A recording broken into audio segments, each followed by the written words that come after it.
I thank the gentleman from Louisiana. Mr. Speaker, I rise today to join in this commitment to civility.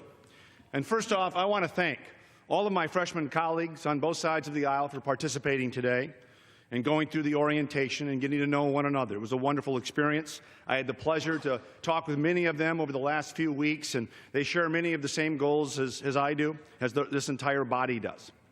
And I agree with many of my colleagues on many issues. I can safely say I also disagree with some of them on a few issues. But while we may disagree, we do not assume that they are acting in bad faith. Rather than dismiss those who disagree with us, we must use that disagreement to challenge ourselves to be better.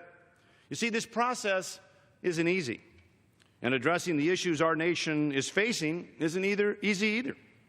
In fact, I would argue our ability to get things done, why we were sent here, rests on the ability to participate in productive political dialogue and discourse. So substituting sincere communication, honest debate, with grandstanding or a political ambush or shouting louder than somebody else is too clever by half and will not get the things done that we need to get done. Shouting louder than your neighbor doesn't accomplish anything other than silencing your neighbor. In fact, that's not progress.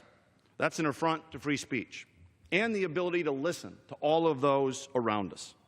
It doesn't help when we shout at each other your neighbor's beliefs, help you understand your neighbor's beliefs, and it doesn't help your neighbor understand your beliefs.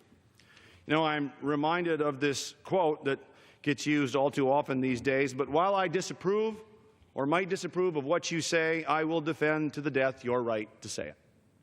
So we may disagree with each other. We may even disapprove of what somebody else says. But it's important to know, it's always important to let each other say it. Freedom of speech is not limited to the loudest among us.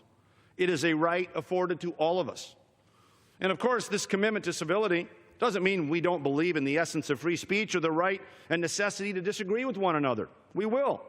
It simply means we will do it in a way that respects the rights of everyone.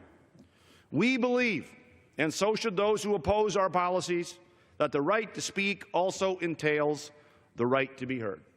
I yield back my time. Thank you.